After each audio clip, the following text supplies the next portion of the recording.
দেশের হয়ে মাঠ কাঁপানোর লক্ষ্য সমিত সোম হতে পারবেন কি লাল সবুজদের গর্ব?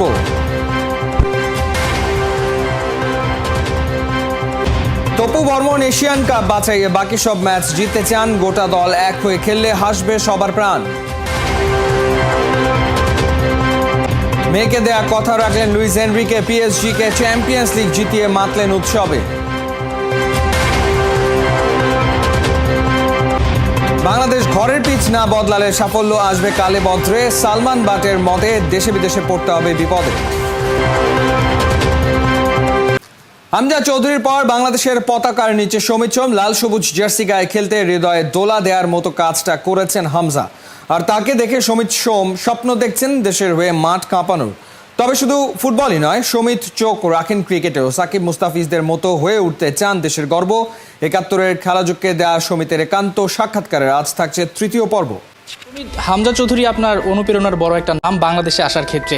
হাভিয়ার ক্যাব্রেরার সঙ্গে আপনার নিয়মিত যোগাযোগ হচ্ছে, কোনোভাবে কি হামজা চৌধুরীর সঙ্গে এখন পর্যন্ত আপনার কোনো আলাপ হয়েছে কিনা? না, কোনো হয় নাই। সে তো অনেক বিজি সিজন ছিল, এদের তো খেলা আছে এভরি 2-3 দিন, আর এদের তো একটা খুব টাইট কম্পিটিশনের ব্যাটল আছে। সো সের সাথে আর কথা বলা হয় নাই, বাট এক্সাইটেড সের সাথে দেখা করতে। হামজা চৌধুরীও বিগার সিলেট, আপনিও সিলেট, মানে এই ব্যাপারটা খুবই ইন্টারেস্টিং যে দুজনই সিলেটের, অরিজিন হচ্ছে সিলেট। সো সেই ক্ষেত্রে একটা ভালো পার্টনারশিপ মাঠে আমরা দেখতে তো পাবো, এরকম তো আমরা প্রত্যাশা করছি।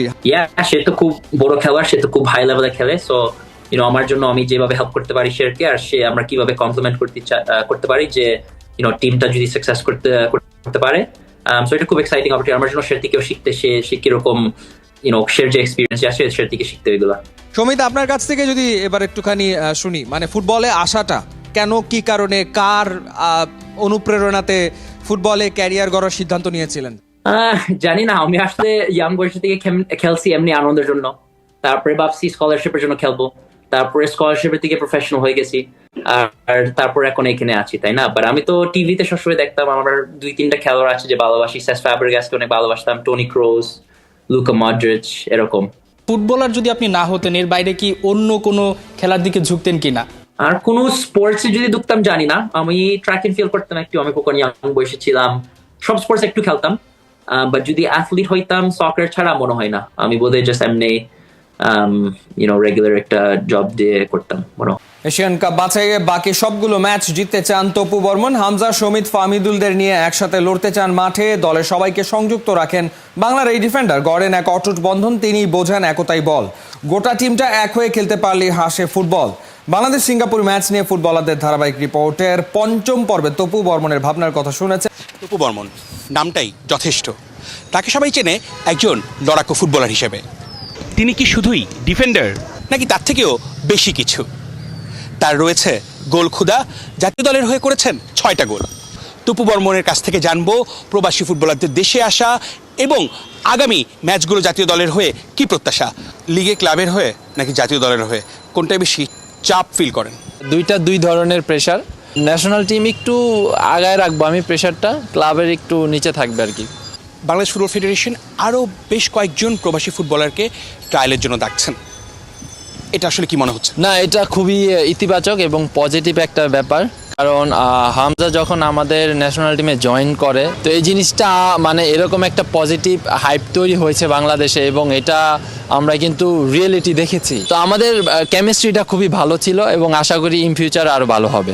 সেই কথা ধরেই জানতে চাচ্ছি, ফাহমিদুল সম্পর্কে যে ঘটনাটা ঘটে গেছে সেটা নিয়ে কতটা বিব্রতকর বাকি টিমমেটদের জন্য? সে যখনই আমাদের সাথে সৌদি আরবে জয়েন করে, ফার্স্ট ট্রেনিং থেকে একদম লাস্ট ট্রেনিং পর্যন্ত আমরা তাকে সাপোর্ট করেছি এবং সাপোর্টিভ রোলে ছিলাম।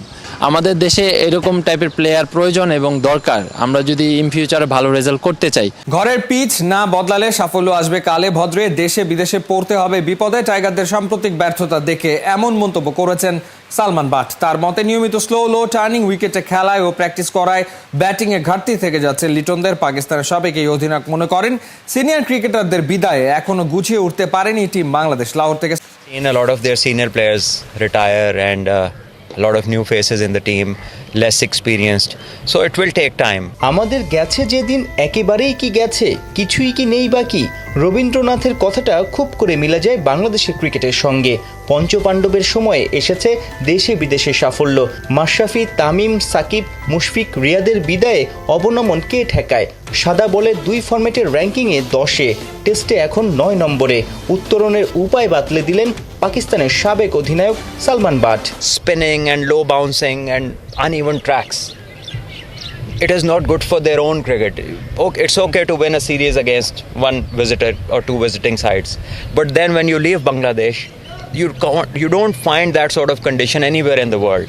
So to be a team which is good enough around the world, you have to start gearing yourself up for the conditions that you're going to see in Australia, in England, in South Africa, in Pakistan, in India, and everywhere else. Even Mustafiz is bowling half cutters in Bangladesh because he gets a lot of spin and variable bounce. In the longer run, it is not useful for their players because the more you go out, you have to be much better at your skills against the quicker bowlers. ঘরের মাঠের গামিনী slow turning পিচকে দুষলেন Salman. BCB কর্তারা কি দায় এড়াতে পারবে? গামিনীর প্রতি এতই প্রেম, নানান দেশে দারুণ সব উইকেট বানানো টনি হেমিংকে পেয়েও ধরে রাখতে পারেনি বিসিবি। সেই হেমিং লাহোরে কাজের প্রশংসা পাচ্ছেন সবার কাছ থেকে। এই অস্ট্রেলিয়ানকে ঠিকঠাক ব্যবহার করতে পারলে হয়তো লিটন, হৃদয়, শামীমদের দুর্বলতা কাটত। সালমানের মতে ভালো পিচে খেলার অভ্যাস থাকলে 4-6 হাঁকানোর পাশাপাশি স্ট্রাইক রোটেট করার টেকনিকটাও আরো ভালোভাবে আয়ত্তে। মেয়েকে দেয়া কথা রাখলেন লুইস এনরিকে। পারিসিয়ানদের শিরোপা জিতিয়ে উৎসবে মাতলেন জানা আর এনরিকে। মাঠ থেকে গ্যালারি সবখানে যেন ফিরে ফিরে আসলো 6 বছর আগে পৃথিবী ছেড়ে যাওয়া ছোট্ট জানা। ঠিক 10 বছর আগে এমনই এক আলো ঝলমলে রাতে যেন আকাশ থেকে নেমে এসেছিল ছোট্ট একটা পরী। মাঠ জুড়ে বাবার সাথে তার শেকি উল্লাস।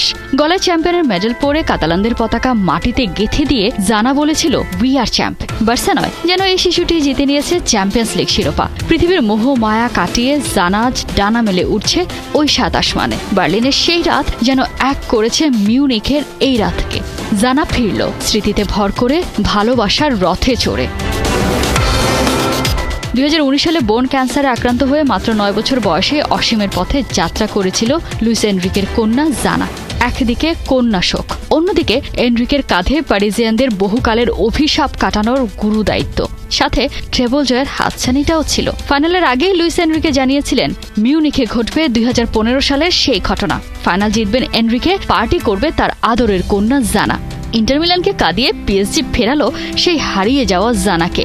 জয়ের পর সবাই যখন ভাসছে উৎসবে, তখনই দেখা গেল অভূতপূর্ব এক দৃশ্য।